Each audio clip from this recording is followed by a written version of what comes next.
today's topic is plant and machinery verification. Our specific audience is article trainee and related associates.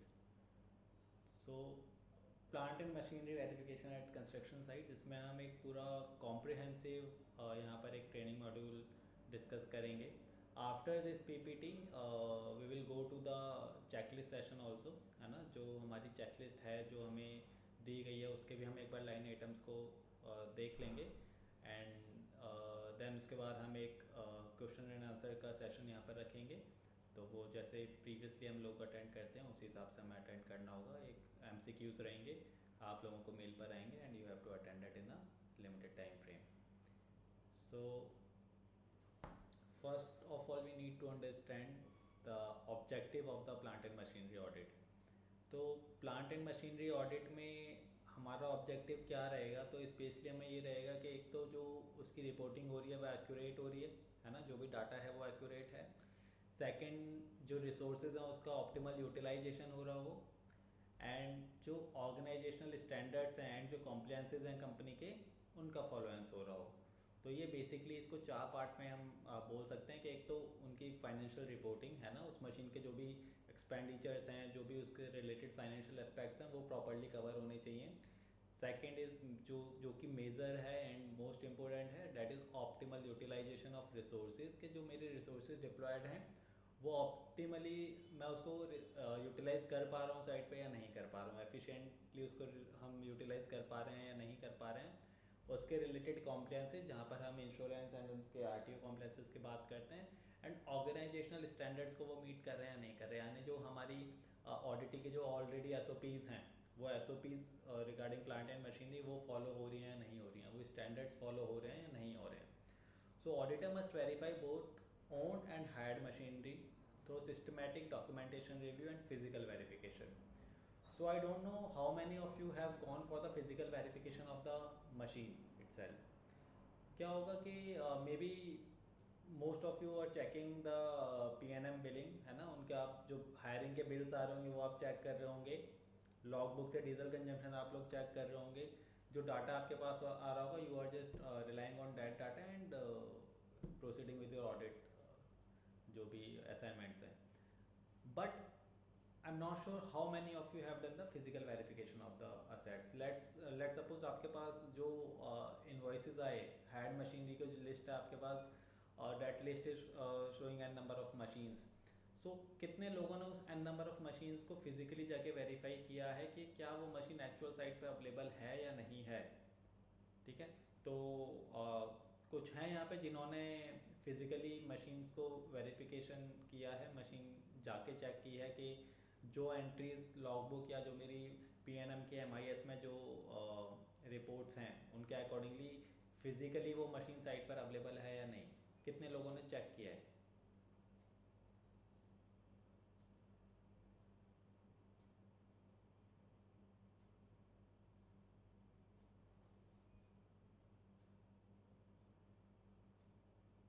Unmute करके एक बार जिसने भी check किया तो प्लीज़ लेट मी नो.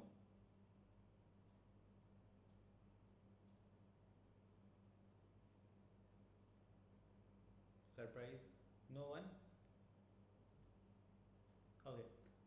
सो ये एक बहुत इंपॉर्टेंट एस्पेक्ट होता है क्योंकि अगर जो फ्रॉड का एंगल हम शुरू करें तो वो उसका ओरिजिन ही यहाँ से होगा. डेट इज़ अ वेरी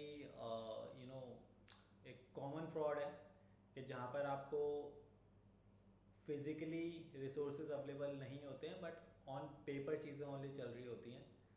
तो कभी भी मेक श्योर कि जब भी हम PNM डिपार्टमेंट का कोई भी ऑडिट उठाएंगे तो ये हमारा फर्स्ट चेक होना चाहिए. The moment you got the list of the machinery deployed at site, you just need to go physically validate the machine status.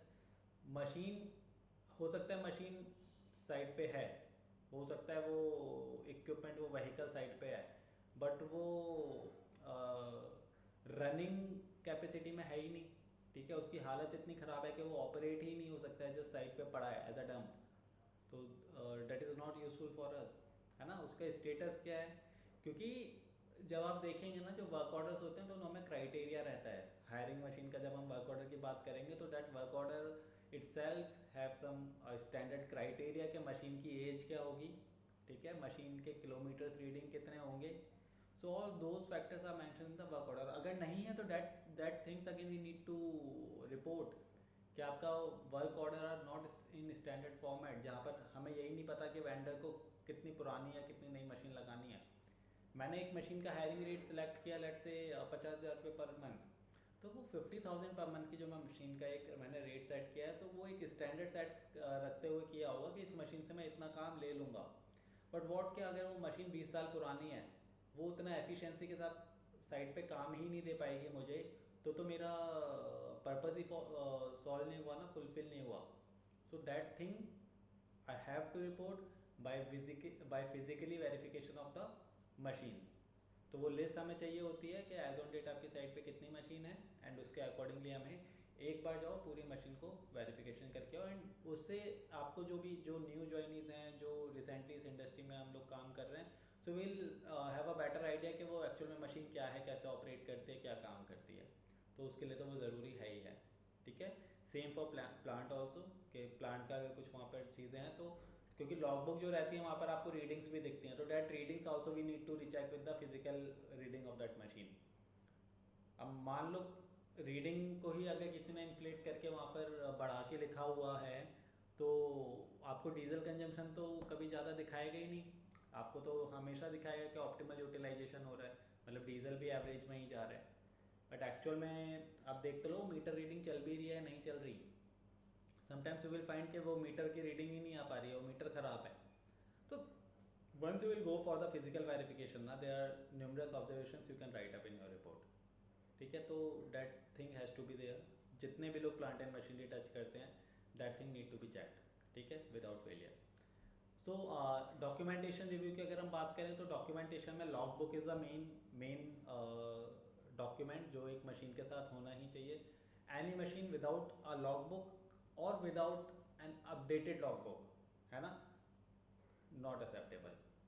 तो पता चला लॉग बुक तो है, मशीन पे आप गए लॉग बुक है, लेकिन वो अपडेट उसकी 5 दिन पहले पुरानी है, तो देर इज़ नो सेंस ना कि भाई वो आप 5 दिन के अंदर उस मशीन ने क्या काम किया है. Who will going to validate that.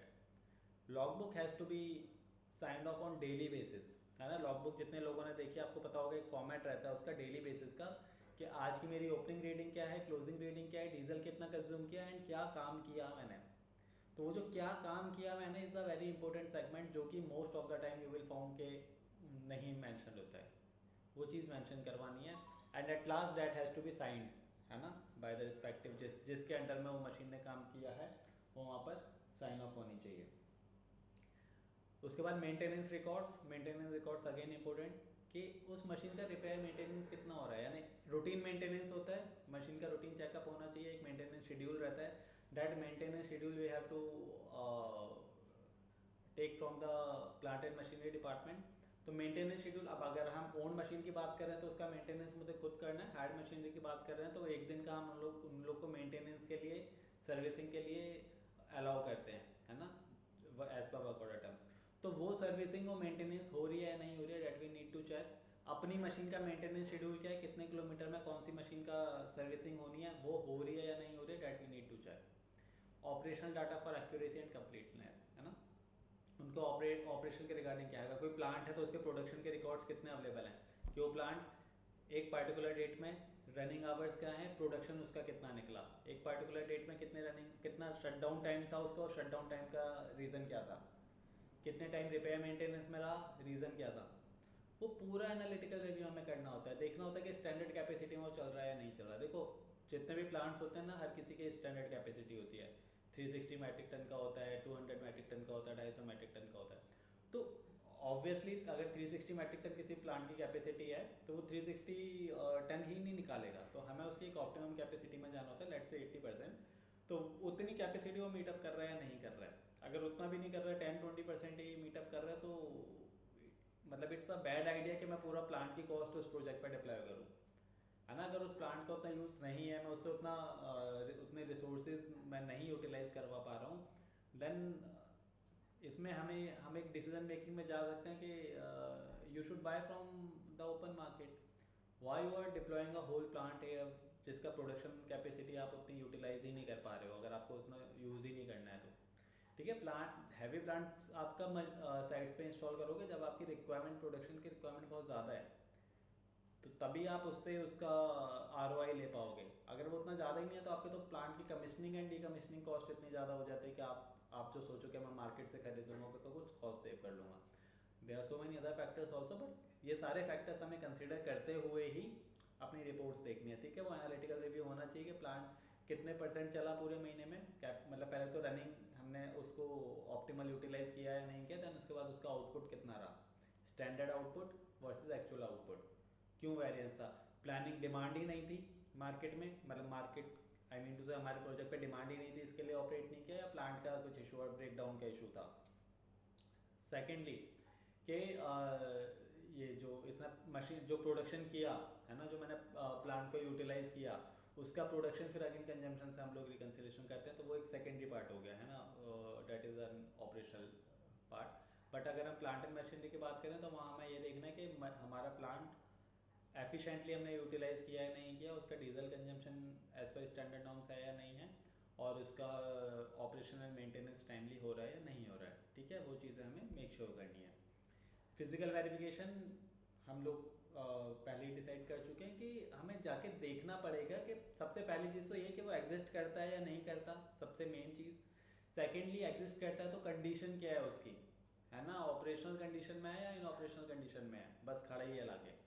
तीसरा कि उसका यूटिलाइजेशन हम कितना कर रहे हैं। तो you will find some cases in, अगर जब आप ये सब चीज़ें चेक करोगे कि हमारे खुद की प्लांट एंड मशीनरी खड़ी है साइड पे, बट मैं बाहर से हायर करके प्लांट एंड मशीनरी यूज़ कर रहा हूँ, सेम मेरे खुद का एक्सकेवेटर साइड पे खड़ा है, खुद का मेरा रोलर साइड पे खड़ा है, लेकिन मैं हायर करके यूज़ कर रहा हूँ।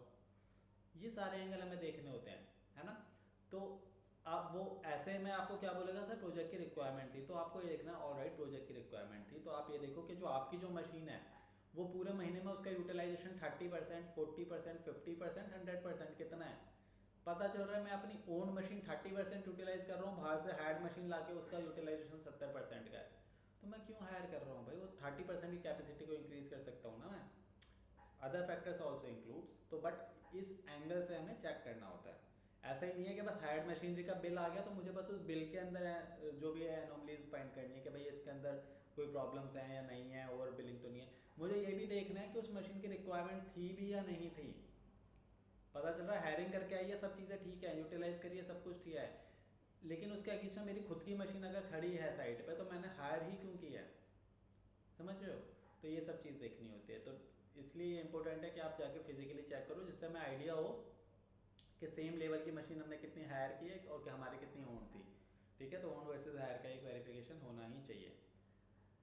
और फिर इसमें आप एक स्टेप और आगे जा सकते हो, जब लॉन्ग प्रोजेक्ट्स होते हैं ना, लंबे प्रोजेक्ट्स होते हैं, वहाँ जब आप कोई मशीनरी हायर करते हो तो आपने देखा कि वो होता है ना बाय और लीज वाला डिसीजन जो होता है, कि आपने कोई कैपेक्स का डिसीजन, अगर हम यहाँ पे बात करें कि आपने एक मशीन हायर कर रखी है 3 साल के लिए, है ना, लेट सपोज हाई डंपर आपने हायर किया है, 40-50 हज़ार उसका मंथली रेंट है ना, तो 50 हज़ार मंथली रेंट यानी 6 लाख साल का, तो 3 साल का 18 लाख, तो 18 लाख रुपए में अगर आपने कोई डंपर हायर किया है, तो अगर हम उसको ओन्ड करते, कोई डंपर हम खरीद के लाते जो शायद 40 लाख 50 लाख या जितने का रहता है, I don't know actual rate, तो क्या वो हमारे लिए ज़्यादा बेनिफिशियल हो सकता था जो हमारे दूसरे प्रोजेक्ट में भी यूज़ होता, है ना।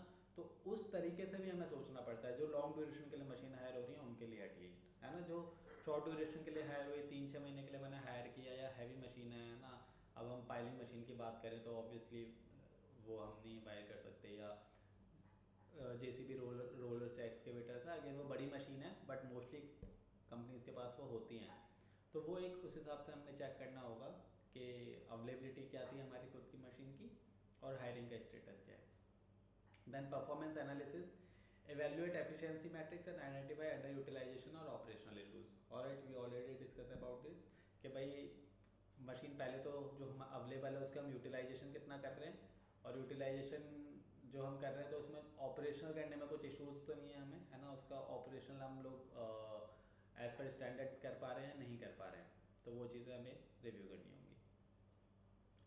Auditing PNM MIS ensuring data accuracy. ठीक है, PNM डिपार्टमेंट अपनी भी एक MIS बना के रखते हैं जहाँ पर ये सारा मास्टर डाटा होता है कि कितनी मशीन अगर ओन्ड है तो साइट पे कब मोबिलाइज हुई, कोई मशीन बीच में साइड से निकल के चली गई तो वो कब गई, कितना मशीन ने काम किया था, कितना डीजल लिया था, everything same for the head machinery also. तो वो that master has to be there first of all. अगर ऐसा कुछ MIS नहीं है तो again there is the issue कि भाई आपके पास क्यों ऐसा कोई डैशबोर्ड अवेलेबल नहीं है, कोई MIS अवेलेबल नहीं है जहाँ पर ये डाटा पता चले कि मेरे प्रोजेक्ट में कितना मशीनरी का यूटिलाइजेशन हो रहा है। ऑलराइट, तो यहाँ पर जो हमने चेक करना होगा, तो सबसे पहले तो हमने ये देखना है कि जो प्लांट एंड मशीनरी MIS में आ रही है वो सारे इक्विपमेंट्स उसमें कवर्ड हो गए या नहीं हो गए। देखो वाइस वर्सा हो सकता है कि आपके पास एक मास्टर लिस्ट है मशीन की, आप साइट पे गए, आपको उस लिस्ट में से 2 मशीन साइट पे एक्चुअल दिखी ही नहीं। और ऐसा भी हो सकता है कि आप फिजिकल वेरिफिकेशन करने के लिए गए, आपको कोई मशीन साइट पे दिख गई जो कि उस लिस्ट में ही नहीं है। वो भी तो प्रॉब्लम है ना कि साइट पे मेरे एक असेट पड़ा है जो कि मेरे लिस्ट में ही नहीं है, मेरे रिकॉर्ड्स में ही नहीं है, तो ऐसा कैसे पॉसिबल हो सकता है। ठीक है, तो वो इस हिसाब की चीज़ें देखना है हमने कि MIS जो कैप्चर कर रही है डाटा वो एक्यूरेटली कर रही है या नहीं कर रही। जो दूसरे रिकॉर्ड्स हैं लाइक लॉग बुक का रिकॉर्ड है या मेंटेनेंस का रिकॉर्ड है, उन सब जगहों से जो डाटा कैप्चर हो रहा है वो एक्यूरेटली हो रहा है नहीं हो रहा है। MIS has to be complete with all aspect, है ना। ऐसा नहीं होना चाहिए कि MIS में कोई डाटा मिस हो जाए, चाहे वो उसके रनिंग के रिगार्डिंग हो, चाहे डीजल कंजम्पशन के रिगार्डिंग हो, चाहे लॉग बुक के रिगार्डिंग हो, चाहे उसके मेंटेनेंस के रिगार्डिंग हो। Everything has to be there in the log book, वो इन द MIS। ऑलराइट, तो वो MIS का उस लेवल तक का हमें रिव्यू करना है। MIS पे जो हर असेट का एक सीरियल नंबर रहेगा, एक FA नंबर वो लोग मेंशन करके रखते हैं। Cross check that serial number with the site available, with the machine available at site, है ना। उसको जाके क्रॉस चेक करना है हमने कि एक जो हमने मशीन रजिस्टर्ड नंबर के साथ जो साइट पे हमने मेंशन कर रखी है वही मशीन साइट पर है या दूसरी है, उसके बदले कोई और मशीन खड़ी कर रखी है हमने। ठीक है, वो लेवल की चेकिंग करनी है। Capacity ratings and installation dates, है ना, कि उनकी जो कितनी कैपेसिटी है, जो मैंने प्लांट का बताया था कि जो प्लांट 100% कैपेसिटी में नहीं चलता है, एजिंग के साथ साथ कैपेसिटी उनकी कम होती रहेगी। तो वो कैपेसिटी, स्टैंडर्ड कैपेसिटी क्या मेंशन है एज ऑन डेट एंड उसके अगेंस्ट में प्रोडक्शन क्या आ रहा है, एंड सेकेंडली इंस्टॉलेशन डेट कि प्लांट कब इंस्टॉल हुआ। करेक्ट इंस्टॉलेशन डेट होना बहुत ज़्यादा ज़रूरी है, क्योंकि वो खाली PNM के लिए नहीं, वो आपके बहुत सारी चीज़ों के लिए रिलेटेबल हो जाएगा, वो आपके मैटर रिकन्सिलेशन के लिए भी रिलेटेड हो जाएगा। अगर आपने इंस्टॉलेशन डेट 1 महीने बाद के डाली हुई है तो मतलब आपका 1 महीने का प्रोडक्शन का डाटा ही कैप्चर नहीं हुआ होगा फिर तो आपके पास। तो समझ रहे हो, उस एंगल से भी वो बेहद ज़रूरी है कि मशीन का इंस्टॉलेशन डेट करेक्टली मैंशन हो वहाँ पर। और same for demobilisation of the machine.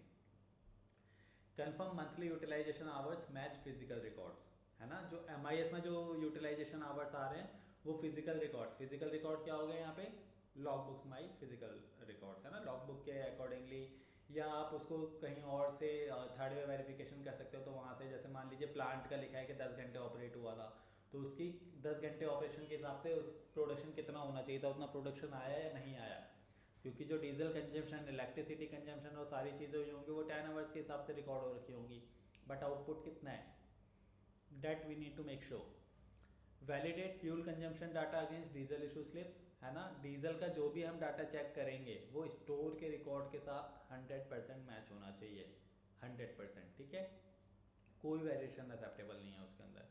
तो जितने भी इशू, जितने भी लॉग बुक में डीजल की एंट्रीज आ रही हैं वो डीजल की एंट्री पार्टिकुलर डेट में स्टोर रिकॉर्ड्स में भी होनी चाहिए, डीजल इशू स्लिप के रिकॉर्ड में, डीजल रजिस्टर के रिकॉर्ड में और स्टोर के इशू रिकॉर्ड में वो सेम एंट्रीज मेंशन होनी चाहिए।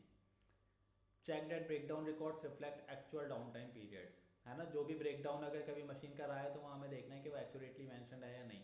हैड मशीनरी के लिए अंडर रिपोर्टिंग तो नहीं है ब्रेकडाउन की, और अपनी ओन मशीनरी के लिए अननेसेसरी ओवर ब्रेकडाउन तो नहीं दिखाया हुआ। ओवर ब्रेकडाउन क्यों दिखाएंगे, ओवर ब्रेकडाउन दिखाएंगे कि मेरी मशीन ज़्यादा ब्रेकडाउन थी इसके लिए मुझे बाहर से हायर करना पड़ा, और बाहर वाले का अंडर ब्रेकडाउन इसलिए दिखाएंगे जिससे कि उनके ऊपर पैनल रेट ना लगे और उनका रेट रिडक्शन ना हो। ठीक है, उन चीज़ों का हमें मॉनिटर करना है, चेक करना है। Diesel consumption analysis, standard versus actual. तो calculate standard, determine expected consumption based on machinery capacity and operating hours. हर मशीन का एक डीजल का स्टैंडर्ड कंजम्पशन रहेगा।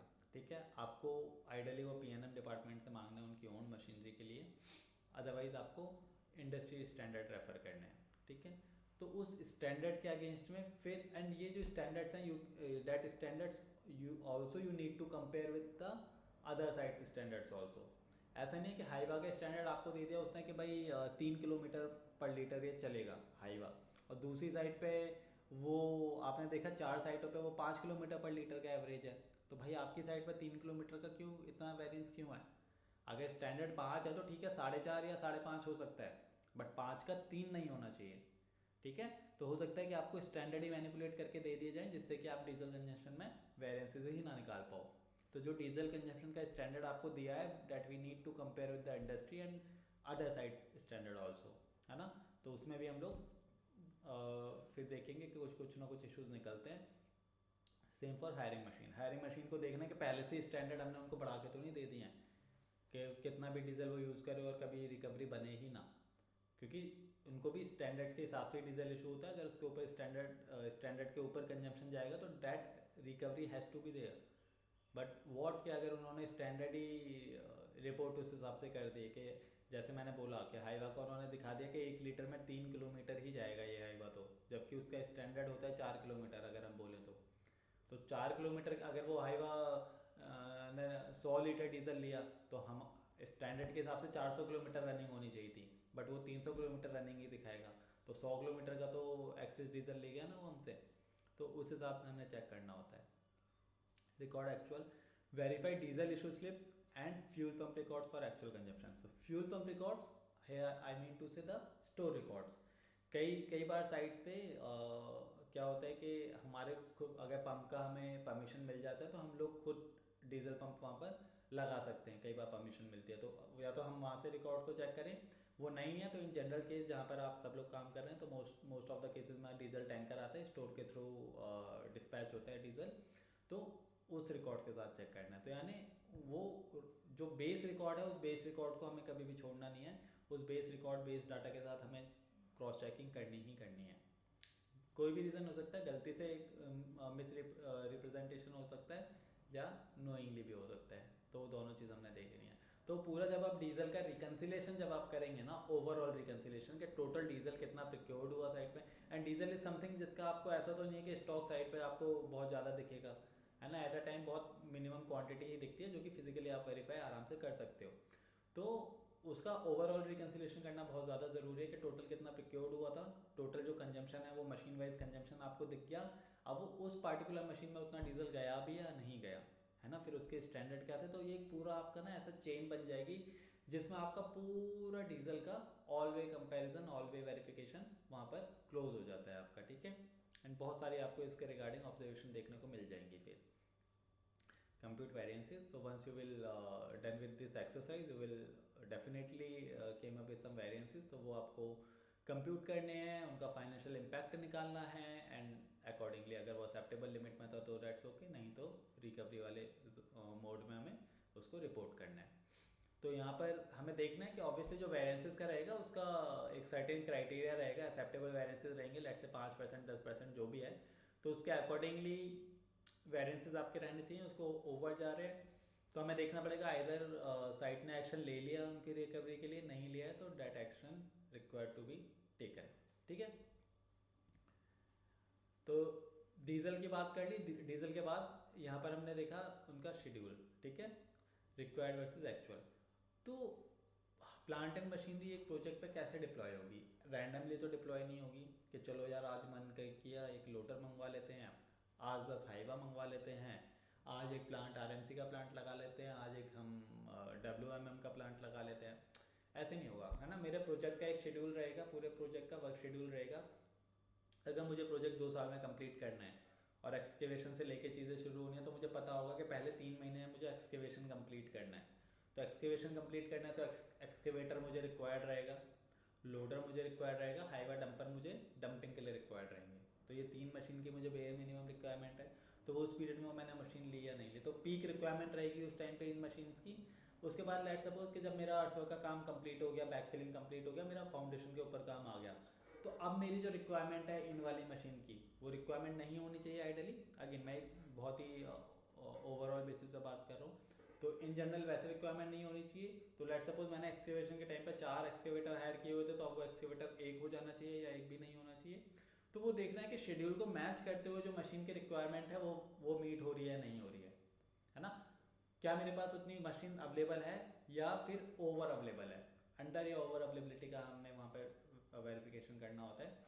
तो वो मशीन का शेड्यूल हमें लेना होगा प्लानिंग डिपार्टमेंट से, and that has to be there with the plant and machinery department also, कि सर आपका मशीनरी डिप्लॉयमेंट शेड्यूल क्या है ना, that term is machinery deployment schedule, MDS। तो वो जब तक आपके पास नहीं होगा आपको पता ही नहीं चलेगा कि आज की डेट में आपको एक्चुअल में साइट पर मशीन कितनी चाहिए। अब आपके पास लिस्ट आई, आपने देखा 50 मशीन ओन्ड है, 100 मशीन हायर्ड है, सारी की सारी फिजिकल वेरीफाई भी कर ली, ऑल गुड। अरे पर साइट पर 150 मशीन की रिक्वायरमेंट है या नहीं वो कौन चेक करेगा? अगर साइट पे रिक्वायरमेंट ही मुझे 50 मशीन की है या 100 मशीन की है, तो मैं 150 मशीन क्यों साइट पे डिप्लॉय करके रख रहा हूँ ओवरऑल? तो वो वेरिफिकेशन, वो चीज़ें मुझे वर्क शेड्यूल से लिंक करके फिर देखना है, ठीक है। अननेसेसरी मुझे साइट पर मशीन का डिप्लॉयमेंट नहीं करना, क्योंकि that comes with the cost. Alright, compare schedule PNM requirements with actual machinery deployed on site, ठीक है, क्लियर है, ये क्लैरिटी आ गई इसमें। Identify gaps where required machinery is unavailable और एक्सेस इक्विपमेंट इज डिप्लॉयड, ठीक है। हमें देखना है कि पता चल रहा है जो मशीन रिक्वायर्ड है वो तो अवेलेबल ही नहीं हो पा रही है, मुझे टावर क्रेन की रिक्वायरमेंट है क्योंकि मेरी बिल्डिंग पे अब हाई जोन पे काम चल रहा है, हाई राइज पे काम चल रहा है, टावर क्रेन की रिक्वायरमेंट है वो तो है नहीं, नीचे एक्सकेवेटर मैंने 10 हायर करके रखे हुए हैं जिनका काम ही नहीं है। That thing has to be taken care, ठीक है, बहुत अच्छे से। ये देखो दिमाग लगाने वाली चीज़ है, ये ऐसे ही आपको कहीं डॉक्यूमेंटेशन पे ये चीज़ नहीं दिखेगी। ये जब आप साइट पे जाओगे घूमोगे तो आपको दिखेगा कि 4 मशीन खड़ी हैं ये वाली, इनका जब आपको पता होगा कि इन मशीन्स का यूज़ किया है ना, तो जब आपको पता होगा कि इस मशीन का यूज़ तो एक्सकेवेशन करना होता है, बट आपने देखा कि सारी साइट पे तो प्लेन्थ लेवल पे तो काम हो चुका है, मतलब कहीं पे भी साइट तो कच्ची बची ही नहीं है आप जहाँ पर एक्सकेवेशन कुछ होना हो, देन यू कैन आस्क, चाहे वो ओन्ड मशीन भी हो, कि सर ये मशीन यहाँ पर है क्यों अब, है ना, ये मशीन की यहाँ रिक्वायरमेंट क्यों है, ये मशीन यहाँ खड़ी क्यों है। अगर यहाँ नहीं है तो दूसरे साइड पे ट्रांसफ़र हो सकती है ना वो मशीन, तो वो थिंग हमें चेक करनी होती है, ठीक है। Quantify impact on project timeline and cost due to scheduling discrepancies. अब मान लो मुझे प्रोजेक्ट के रिक्वायरमेंट के हिसाब से, प्लानिंग शेड्यूल के हिसाब से मुझे यहाँ पर टावर क्रेन की रिक्वायरमेंट थी, जो कि टावर क्रेन अभी तक मैं नहीं लगा पा रहा हूँ, है ना, तो उसकी वजह से मेरा प्रोजेक्ट डिले होगा, क्योंकि हाई राइज पर जो काम होना है वो उतना एफिशिएंटली नहीं हो पाएगा ना, मैनुअली आप चीज़ें ले जाओगे और टावर क्रेन के अकॉर्डिंग ले जाएगी, देयर इज डिफरेंस। तो उसकी वजह से आपका प्रोजेक्ट जो डिले हो रहा है वो चीज़ आपको, वो डिस्क्रिपेंसी नोट डाउन करनी होती है, उसका जो फिर फाइनेंशियल इम्पैक्ट आने वाला है फ्यूचर में, that thing has to be reported. Verify whether alternative arrangements are approved as per policy, है ना, हमें ये देखना है कि कोई और arrangement as per policy approved है या नहीं। लेट सपोज कई बार ये आप देखोगे कि खाली ओन मशीनरी ही यूज़ करेगी वो साइट, उनको हैड मशीनरी लेने की अथॉरिटी ही नहीं है, तो वहाँ पर देखना अगर मशीन हैड हुई है तो कोई अरेंज, मतलब उनके पास पॉलिसी थी वो हैड करने की या नहीं पॉलिसी थी, तो यानी एज पर SOP चीज़ें हो रही हैं या नहीं हो रही, that thing we need to take care. तो इसमें हाई प्रायोरिटी वाली फाइंडिंग्स हमारी क्या रहेंगी, unplanned machinery requirements indicate poor project planning और इनएडुकेट रिसोर्स फोरकास्टिंग, जो हम बात कर चुके हैं कि मशीन की रिक्वायरमेंट ही प्लान नहीं है, यानी अब इस सब में सबसे वर्स्ट चीज़ क्या हो सकती है कि सर हमारे पास ऐसा तो कोई शेड्यूल नहीं है हमारे पास कि कब कौन सी मशीन हमें चाहिए, तो शेड्यूल ही नहीं है तो फिर आप सोच लो कि आप कैसे फिर मशीन का रिक्वायरमेंट पूरी करोगे साइट पे। एंड इंस्टेंट, ये मशीन ऐसी नहीं है ना कि इंस्टेंट आ जाएगी आपके पास, that will take some time, अगर अपनी भी ओन्ड है तो ट्रांसफ़र होकर आएगी, इसका इंस्टॉलिंग होती है, कमीशनिंग होती है प्रॉपर मशीनरी की, तो बहुत सारी चीज़ें होती हैं, प्लांट का प्रॉपर कमीशनिंग होती है, अप्रूवल्स लगते हैं, so many things are there. तो अगर वो आपके पास प्लानिंग ही नहीं है कि मुझे कब कौन सा प्लांट लगाना है, कब डेमोबिलाइज करना है, कब क्या चीज़ें करनी है, तो फिर तो आप सोचोगे बिना प्लानिंग के आप एग्जीक्यूशन कैसे करोगे, मशीनरी का यूटिलाइजेशन कैसे करोगे, ठीक है।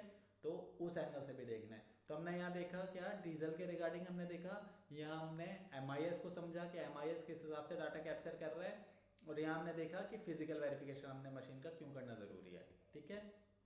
तो आगे चलते हैं, अब यहाँ पर breakdown analysis and utilisation efficiency. तो अब हमें ये देखना होता है, and you will find these things, ये एक्चुअल में रिपोर्टेबल थिंग्स हैं।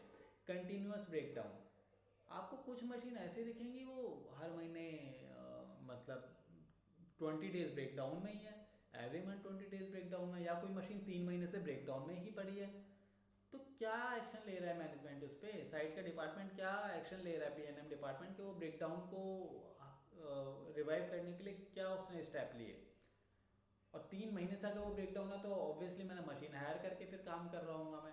अगर यूटिलाइजेशन मशीन का है ही नहीं, यूज़ ही नहीं करनी है, तो उसको ट्रांसफ़र करो, यूज़ करनी है तो उसको आप ठीक करो मशीन को, और अपने ठीक ना करके आप हायर मशीनें ले रहे हो तो भी प्रॉब्लम है।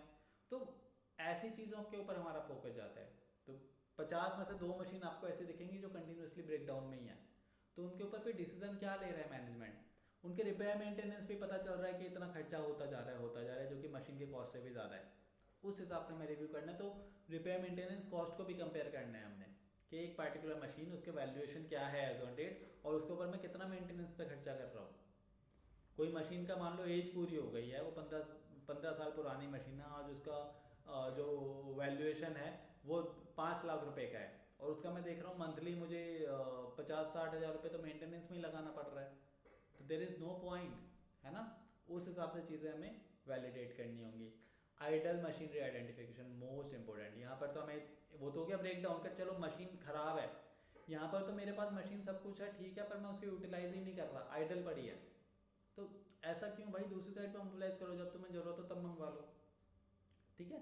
तो बहुत सारी चीज़ें यहाँ पर आपको देखने वाली होती है, क्योंकि जितनी भी मशीन साइट पर है ना, अगर मेरी ओन्ड भी है तो क्या होगा, उसकी प्रॉफिटेबिलिटी में तो उसकी कॉस्ट फैक्टर इंक्लूड हो गया ना, उसका जो इंटरनल डेप्रिसिएशन तो चार्ज होगा ना। हेड ऑफिस की ओन मशीन है तो वो जिस साइड पे भी रहेगी तो उस साइड पे उसका डेप्रिसिएशन का एक रेट रहेगा, वो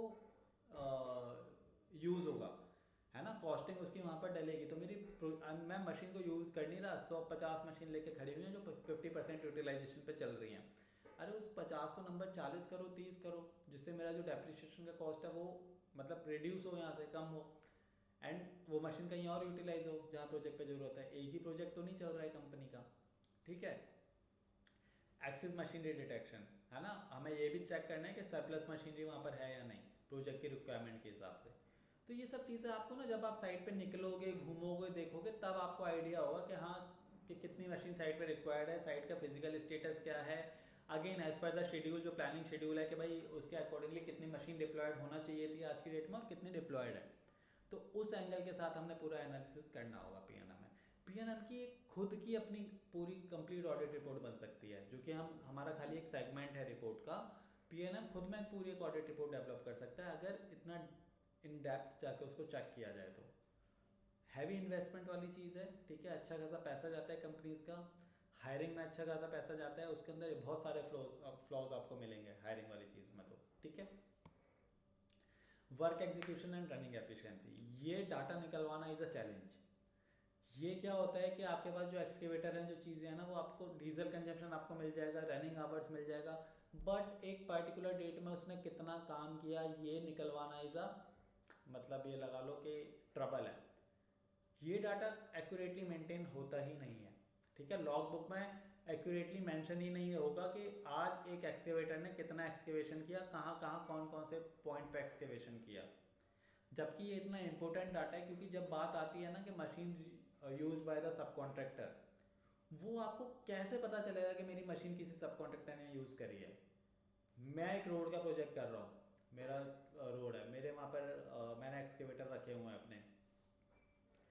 अब एक पार्टिकुलर चैनल पे मेरा सब कॉन्ट्रैक्टर भी काम कर रहा है और मैं खुद अपना ओन काम भी कर रहा हूँ, और सब कॉन्ट्रैक्टर ने मेरी मशीन को यूज़ किया या नहीं किया, ये सोलली किसके ऊपर डिपेंड करता है, जो वहाँ का साइट इंजीनियर है उसके ऊपर। कि अगर उसने मेंशन कर दिया, उसके बिल पे लिख दिया तो ठीक है, अदरवाइज कोई चक्कर नहीं है। तो उसकी कंट्रोलिंग के लिए ये लिखना, ये मेंशन करना बहुत ज़्यादा ज़रूरी है कि उस मशीन ने उस पार्टिकुलर पॉइंट पे उस दिन क्या काम किया, जिससे ये रिव्यू हो सके कि उस मशीन ने जो पूरे महीने काम किया है तो ओवरऑल प्रोग्रेस क्या है उस प्रोजेक्ट की, ठीक है, वो वहाँ से लिंक हो सके, वो वर्क के साथ हम लिंक कर सकें। तो ये बहुत चैलेंजिंग है, बट ये हमें डेवलप करवाना होता है साइट पे जाके। जहाँ नहीं हो रहा वहाँ हमें बोलना है कि सर ये चीज़ मेंशन होनी ही है कि मशीन कौन से पॉइंट पर थी और क्या काम किया, उसके बगैर उसको नेक्स्ट डे का डीजल इशू ही नहीं होना चाहिए। कंजम्पशन आपने दिखा दिया कि आज मेरी मशीन ने 300 लीटर डीजल कंज्यूम किया, लेकिन 300 लीटर कंज्यूम करके ठीक है आपने दिखा दिया वो 10 घंटे चली है, 10 घंटे में क्या काम किया है वो भी तो दिखाओ। कि 10 घंटे अगर एक्सकेवेटर एक्सकेवेशन करेगा तो भाई वो कितना लंबा एक्सकेवेशन कर देगा, वो दिखाओ उसने एक्सकेवेशन कौन से चैनल से कौन से चैनल तक किया।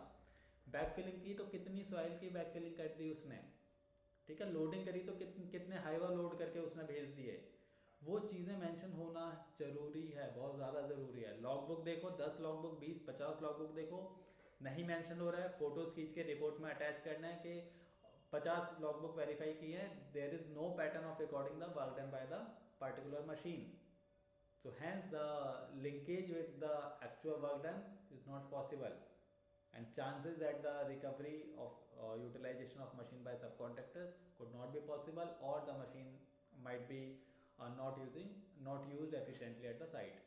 ठीक है, तो वो सब चीज़ हमने चेक करनी होंगी, बट वो कब हो पाएंगी, जब डाटा मेंटेन होगा। तो डाटा अगर मेंटेन नहीं है तो मेंटेन करवाना है, मेंटेन है तो फिर उसको एनालाइज करना है हमने कि वो मशीन जो काम दिखा रही है वो काम के हिसाब से प्रोग्रेस हो रही है नहीं हो रही है। ठीक है, तो इसमें जो की पैरामीटर्स की हम बात करते हैं, तो आउटपुट पर ऑपरेटिंग आवर वर्सेस स्टैंडर्ड, तो हमें operating output standard output versus actual output वहाँ पर देखना होगा। यस, किसी का क्वेश्चन है क्या? सर बीच में आवाज चली गई, क्या बोला कुछ समझ गया। अच्छा अच्छा, अभी ठीक है ना? हाँ, तो ठीक है, तो standard output versus actual output, वो एक की पैरामीटर हमें कंपेयर करना है। दूसरा fuel efficiency per unit work done, तो देखो ना हर काम का ना एक इसको आप इस तरीके से भी ले सकते हो, जैसे आप एफिशिएंसी पर लीटर निकाल सकते हो, है ना, कि अगर एक लोडर है तो 1 लीटर में हमें पता है कि वो कितने कितने घंटे चलेगा, और अगर एक लोडर 1 घंटे चलेगा तो 1 घंटे में वो कितनी लोडिंग या अनलोडिंग कर देगा। तो let suppose 100 cubic metre loading या अनलोडिंग करेगा, तो यानी 1 लीटर का एवरेज क्या आ गया आपका, फ्यूल एफिशिएंसी पर यूनिट क्या आ गई, तो वो एक स्टैंडर्ड आपकी एफिशिएंसी आ जाएगी, उसके अकॉर्डिंगली आपको एक्चुअल क्या हो रहा है वो देखना होता है। तो ज़रूरी नहीं है हर मशीन का एक स्टैंडर्ड आपको दिखे, but most of the machine का स्टैंडर्ड ऐसे आपको मिल जाएगा जिसके अगेंस्ट में आप एक्चुअल कंपेयर कर सकते हो। बट ये हो कब पाएगा, जब मेरे पास उसका वो वर्क डन मेंशन होगा कहीं, तब हो पाएगा। तो सबसे पहले तो वो डेवलप करवाना है, उसके बाद हम सेकंड फेज पर जाएंगे।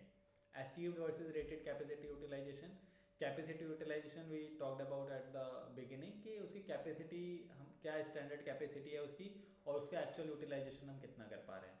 लेट सपोज मैंने कोई प्लांट की बात करूँ, मैं आरएमसी प्लांट, तो मैं उसकी एक स्टैंडर्ड कैपेसिटी मेंशन है, तो उतना कैपेसिटी के साथ मैं प्रोडक्शन उससे निकलवा पा रहा हूँ या नहीं निकलवा पा रहा हूँ, तो वो एक कंपैरिजन हो गया। Down time frequency and duration, है ना, डाउन टाइम कितना है उसका और कितनी फ्रिक्वेंसी में डाउन टाइम हो रहा है और कितनी देर देर के लिए हो रहा है, तो ये सब एनालिसिस आपको करना है। ठीक है, तो यहाँ पर हमने देखना होता है कि कोई भी अगर डेविएशन है तो वो डेविएशन हमें रिपोर्ट करना है, और यहाँ पर मतलब इन चीज़ों को डेवलप करने के लिए ट्रेनिंग की रिक्वायरमेंट है कि कितना काम मशीन ने कैप्चर किया, तो उसके लिए हमें साइट स्टाफ को ट्रेन करना पड़ेगा, है ना। तो मैनेजमेंट कैसे काम करवाएगा कि भाई कितना निकाल, तो साइट स्टाफ को ट्रेन करेंगे कि भैया आपको इस हिसाब से रिकॉर्डिंग रखनी है, यूटिलाइजेशन की रिकॉर्डिंग कैसे होनी है, फ्यूल एफिशिएंसी की रिकॉर्डिंग कैसे होनी है, तो वो सब डाटा उसके लिए ट्रेनिंग रिक्वायर्ड है एट साइट। ठीक है, preventive maintenance and documentation review, तो हम मेंटेनेंस शेड्यूल की पहले बात कर चुके थे कि जहाँ पर एक मेंटेनेंस शेड्यूल साइट पर होना चाहिए, प्रिवेंटिव मेंटेनेंस शेड्यूल उसको बोलते हैं, पीएमएस। तो उस पीएमएस में ये मेंशन रहेगा कि कौन सी पर्टिकुलर मशीन का कितने किलोमीटर रेटिंग पे सर्विस होनी है, ठीक है, कितने महीने में सर्विस होनी है। तो मेंटेनेंस शेड्यूल का वेरिफिकेशन हमने करना है कि उसके अगेंस्ट में वो एक्चुअल सर्विस हुई या नहीं हुई। तो नहीं होने पे क्या होगा, उसका ब्रेकडाउन रेट बढ़ जाएगा ना, डाउन टाइम रेट बढ़ जाएगा उसका। तो वो चीज़ अवॉइड करने के लिए अगर मंथली किसी मशीन का मेंटेनेंस होना है तो that has to be there, वो मंथली मेंटेनेंस उसका होनी चाहिए। किसी मशीन का अगर पता है कि 3000 किलोमीटर गाड़ी का चलने के बाद अगर सर्विस होनी है तो वो 3000 किलोमीटर के बाद सर्विस होनी है, तो उस मेंटेनेंस शेड्यूल में हमने देखना होगा जहाँ पर स्टैंडर्ड लिखा होगा कि कितने किलोमीटर पर इस पार्टिकुलर मशीन का सर्विस ड्यू है और एक्चुअल सर्विस कब हुई। तो पहली चीज़ डाटा मेंटेन है तो रिव्यू करना है, नहीं मेंटेन है तो मेरा पॉइंट है कि सर आपके पास तो शेड्यूल ही मेंटेन नहीं है। अब इसको लिंक कैसे करना है, खाली यहाँ पॉइंट खत्म नहीं होगा कि आपके पास प्रिवेंटिव मेंटेनेंस शेड्यूल नहीं है, इसको लिंक करना है कि प्रिवेंटिव मेंटेनेंस शेड्यूल नहीं है जिसकी वजह से आपके ये पार्टिकुलर्स इतने number of machine breakdown है, इतने इतने टाइम से ब्रेक डाउन है, तो ये ब्रेक डाउन इज अवॉइडेबल, है ना। उसको हम कैसे अवॉइड कर सकते हैं, जब हम मेंटेनेंस रखेंगे, मशीन को मेंटेन रखेंगे तो ब्रेक डाउन अपने आप ही नहीं होगा मशीन का, करेक्ट। तो वो उस चीज़ को वो लिंक करके पावर रिपोर्टिंग करनी है। देन लॉगबुक का एग्जामिनेशन, तो जो मेंटेनेंस है वो आपको लॉगबुक से भी रिलेट करना है कि उसके अब अगर लिखा है कि मेंटेनेंस 2000 किलोमीटर पर होनी है तो लॉगबुक उतनी अपडेट रहनी चाहिए ना, 2000 किलोमीटर की रीडिंग वहाँ पर दिखनी चाहिए कि इसकी रनिंग 2000 किलोमीटर कब हो रही है, हो भी रही है या नहीं हो रही है। तो हाँ जी, एनी इशू? ऑलराइट, तो verify daily entries for operating hours, breakdowns, maintenance activities and spare parts replace. ठीक है, तो वो सब चीज़ों को देख के हमें लॉगबुक को वेरीफाई करना है। इंश्योरेंस, जो हमने शुरू में कॉम्प्लायंस की हमने बात करी थी, हमने 4 चीज़ें बात करी थी जिसमें हमने कॉम्प्लायंस की बात करी थी, तो वहाँ insurance is the main thing. तो इंश्योरेंस का हमने देखना है कि मेरे इतने सारे व्हीकल साइट पे चल रहे हैं, ओन्ड हायर्ड बोथ। ठीक है, तो इंश्योरेंस का कवरेज सभी व्हीकल इंश्योरेंस कवर्ड है या नहीं, सभी की लाइफ इंश्योरेंस पॉलिसी होनी चाहिए, तो वो डाटा हमने चेक करना होता है। साथ के साथ आपको आरटीओ कॉम्प्लायंसेस भी चेक करने होते हैं कि गाड़ी का नंबर डाल के आप जो वाहन साइट रहती है वहाँ पे जाके आपको देखना है वो गाड़ी ब्लैक लिस्ट तो नहीं है, specially for hired cases. Owned वाले केसेस में भी देखना है, बट हायर्ड वाले केसेस में तो बहुत इंपॉर्टेंट है कि कोई ब्लैक लिस्टेड गाड़ी तो नहीं हमने हायर कर रखी है ना, तो वो नॉन कंप्लायंस हो जाएगा। कोई ऐसी गाड़ी तो नहीं हायर कर रखी जिसकी एज आरसी एक्सपायर्ड है, कोई ऐसी हायर तो नहीं कर रखी जिसका इंश्योरेंस नहीं है, ये सारी चीज़ें, पॉल्यूशन नहीं है, वो सब चीज़ें हमें कॉम्प्लायंस रिव्यू में चेक करनी ही करनी है। हायर्ड के लिए तो चेक करनी है, एंड व्हीकल्स के लिए जो गाड़ियाँ हम लोग हायर करते हैं एडमिन वाली, उनमें तो कंपलसरी चेक करना ही करना है। ठीक है, डीजल इशू का प्रोसेस का रिव्यू करना है कि कैसे इशू होगा और किसकी कितनी ऑथराइजेशन है, किस तरीके से वो लोग मेज़र कर रहे हैं, किस तरीके से वो लोग रिकनसाइल कर रहे हैं, तो उनका रिकन्सिलेशन का जो प्रोसेस है वो करेक्ट है या नहीं है, उस प्रोसेस के हिसाब से क्या वेरिएंसेस आ रहे हैं, और फिर हमें अपना रिकन्सिलेशन तो करना ही करना है। परचेज प्रोसेस ऑडिट, ठीक है, ये आपको ज़्यादा देखने को नहीं मिलेगा, तो that purchase process audit you can say vendor hiring audit for hired machine, है ना। कैपेक्स ऑडिट जब अगर हम कभी करेंगे तो then that will comes into the review, कि जब हम कैपेक्स ऑडिट कर रहे हैं तो वहाँ जो हम मशीन परचेज कर रहे हैं तो उसके लिए अथॉरिटीज़ क्या हैं, कैसे हमने मशीन फाइनलाइज करी, कैसे वो डिसीजन मेकिंग करी, टोटली अलग। Capex audit is a total different segment. तो यहाँ पर हम देख सकते हैं कि जो मशीन हायरिंग हो रही है उसके लिए वेंडर की हायरिंग कैसे हो रही है ना, कैसे मैं वेंडर को शॉर्टलिस्ट कर रहा हूँ, कैसे मैं रेट्स का नेगोशिएशन कर रहा हूँ, कैसे मैं सारी चीज़ें फाइनलाइज कर रहा हूँ, प्लस जो नेगोशिएशन किया है, जो CS कंपैरेटिव स्टेटमेंट बना है हायरिंग के लिए, उसके अकॉर्डिंगली वर्क ऑर्डर बनाया नहीं बना, और वर्क ऑर्डर के अकॉर्डिंग ही मशीन साइट पे डिप्लॉय हुई है या नहीं हुई है। ठीक है, वो सब चीज़ देखनी है, उसके रिकवरी के क्लॉज, ओवर टाइम के क्लॉजेज, डिडक्शन के क्लॉजेज, डीजल के clauses, all clauses has to be there. Alright, तो इस हिसाब से हमने ये रिव्यू करना होता है इसका पूरा। तो हायर्ड मशीनरी का अगर हम एक कंप्लीट फ्रेमवर्क की बात करें तो एक तो अप्रूवल प्रोसेस हो गया, है ना, कि जो स्टैंडर्ड उनका प्रोसेस है, जो उनकी SOP है, उसके अकॉर्डिंगली अप्रूवल हो रहा है कोटेशंस का या नहीं हो रहा, कोटेशन हम मंगवा रहे हैं या नहीं मंगवा रहे। बिल का एग्जामिनेशन, जब एक बार मशीन हायर्ड हो गई, अप्रूवल के अकॉर्डिंगली हायर हुई है, तो फिर अब हम देखेंगे उनकी जो मंथली बिलिंग है, उस बिल में ओवर टाइम का क्लेम कितना है, क्लेम बनता है या नहीं बनता है as per work order.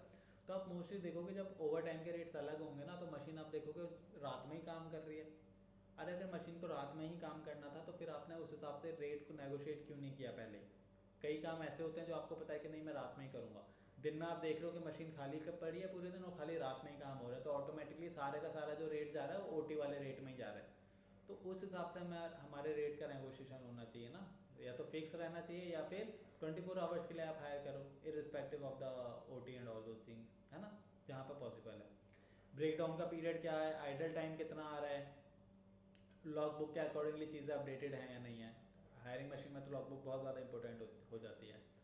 OT का वेरिफिकेशन, जैसे मैंने बताया कि आपको देखना है कि प्रोजेक्ट की रिक्वायरमेंट के हिसाब से OT पे हो रहा है नहीं हो रहा, मतलब क्या सच में प्रोजेक्ट की रिक्वायरमेंट ऐसी है कि मुझे मशीन को 24 आवर्स या रात में चलाना पड़ रहा है, कहीं अननेसेसरी रात में तो नहीं चला रहे हैं मशीन, वो काम दिन में भी हो सकता था बट नहीं रात में ही कर रहे हैं क्योंकि हमें वेंडर को फेवर करना है, उस एंगल से चीज़ें आपको देखनी है।